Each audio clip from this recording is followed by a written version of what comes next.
I was thinking about gender inequality in the workplace the other day, and I decided I was going to look back a little farther. So surely, if I took in the last 50 years, I'd see that we had almost balanced the scales from the equal rights struggles of the 1960s and 70s, in the same way that we finally narrowed the wage gap between men and women. Surely I'd see that we'd almost achieved parity in leadership. Surely I'd see we'd made great strides. Surely. Okay, well, you see where this is going, right? The first woman to run a Fortune 500 company was Katharine Graham. And she became the chief executive officer of the Washington Post newspaper in 1972. And that was almost 50 years ago. And since then, women have just started zooming up through the hole in that glass ceiling, right? right. According to the Fortune 500, as of May this year, there were a whopping 24 women that were CEOs and a mere 476 that were men. 24. That's 4.8%. And it's almost as many as there were in 2017 when we broke the record for female CEOs with 32. So if we can just keep losing 8 every year, like we did last year, we'll be back to 0 by 2022, exactly 50 years after Katharine Graham. Then the only way to go is up, right? I know, it's awful. And the question is, why? Obviously, something in corporate culture is at play here. Companies say that they actively support women. They have women's organizations. But do they fund those organizations? Or is it networking events and happy hour, right? Is there ongoing mentorship? Does the company pay for professional development for these women? Do executives sponsor the group and approve bringing in thought leaders and talents in their field? Or do they just talk a good game? Yep, we have a women's group, but they don't do anything to advance its purpose. Maybe they use it for recruiting. That's not all bad if they want to bring in more female leaders. But if the women get there and realize there really is no support, they're going to feel boxed in. So clearly, in corporate culture, if a woman is going to run the show, she needs to be outside the box. But what is the box? Isn't it just a set of expectations that we have for women's behavior at work and a fear of what happens if they defy that? And this goes back a long way. In Greek mythology, Pandora was the first human being created by the gods from the earth. Right? And she was given gifts by each god and goddess of Olympus. And these were human traits, both good and evil. And it gave her a 360-degree personality. Now, in the original story, Pandora kept these gifts in a jar. But Erasmus, who was an early translator, confused the Greek word for jar with the word for box, which is really no big deal. But it just goes to show you can't let a man tell a woman's story because they just get stuff wrong. I'm just kidding. But whether it's a jar or a box or a Prada bag, the issue is what happens when she opens it up and releases her gifts out into the world. All hell breaks loose, right? And I'm sure I'm not the first woman to observe that some corporations, these castles of patriarchy, need a little hell breaking loose because the world's boardrooms are in dire need of disruption. And what women are holding back and the gifts that we're not giving and the box that we're keeping that tight lid on, that disruption can turn a company upside down. As a matter of fact, women acting outside the box are so disruptive that companies with female CEOs consistently outperform companies with male CEOs. One famous study in firms that had female executives, and that's females at the CEO position, in 44% of the 25 companies with the highest percentage of female leaders, they earned more than twice the rate of return on assets and more than 5% greater return on equity than the 400 largest publicly traded companies in the whole study. All this is boring. We know this. We know that women consistently perform at high levels. Again, why? I'd like to suggest that it's not just the women running the place, it's the place. It's the culture of companies that give women the latitude to express the full range of their personalities.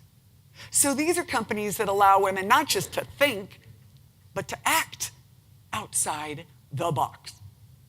And you know, we all have our own personality box. And sometimes we only let our counterparts see the outside of it. And we dress it up nicely and keep it clean and shiny. But sometimes we let people sit on it or shove it into a corner. Think of that box as the place where we keep all that stuff that adults, especially our parents, used to disapprove of when we were growing up. Matter of fact, we used to get scolded for some expressions of ourselves, our boisterousness, our anger, our strong opinions, our rule breaking. And we would shove all that into this box. What would happen if we let that go at work? Would there be terrible consequences? And you know, unfortunately, in a lot of companies, the answer to that question is yes. And women are given subtle stories like this every day. You don't measure up. You're out of your league. You're in over your head. You're too emotional. Well, let me tell you that lean in is just the tip of the iceberg. Because what's under that, what's hidden and what's latent and lurking, that power, that is where the power, that is where the impact, that's where the influence is.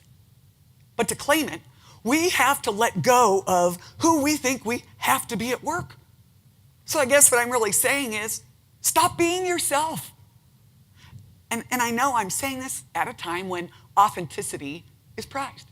And not just for brands or for communication, but for people too.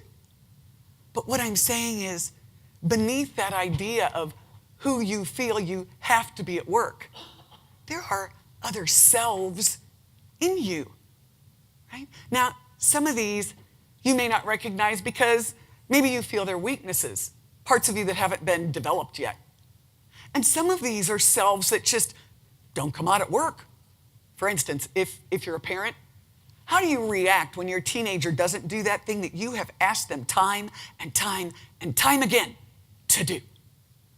Or if you're a sports fan, how fierce is your loyalty when it is in full expression? Kansas City, yes. And like they were saying earlier, if you're a music lover, is there a you that sings along on the ride to work at the top of her lungs? And when you do get to work, what happens to that you? Do you shove her into a backpack and throw her over your shoulder with all those other selves, walk into work? Well, then when you go to take out your laptop or your lunch or whatever, it's really easy to keep the joy of that sing-along you stuffed inside. Several months ago, I was at a conference. I'm walking down a big convention hall, and I'm with this woman who's having a really bad day. She was pretty bummed out. And I wanted to do something to cheer her up, and I thought, I'll be spontaneous. I'll just break into song. And I started singing the Beach Boys, and she laughed, which is what I wanted, which was good. But what was interesting to me was everybody else's reaction.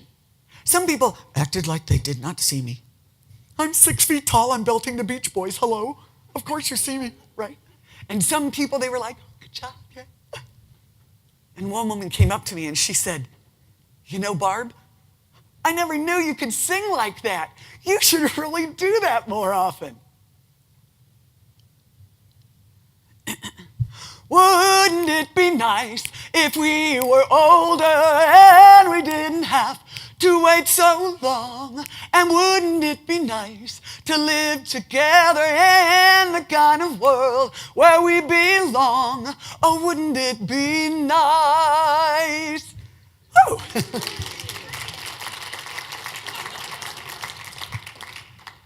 That's a self that does not come out at work very often, right? And obviously we can't walk around like we're rock stars all day. But what is my voice? That's the question.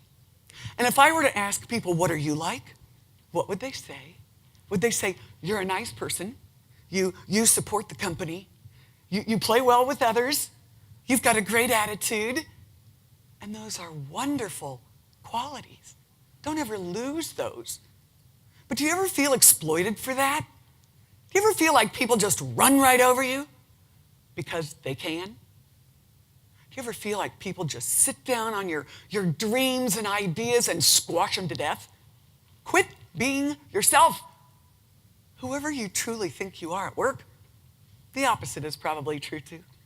Maybe you're not assertive and direct, but you feel like you have to be to get your point across or feel like your voice is heard.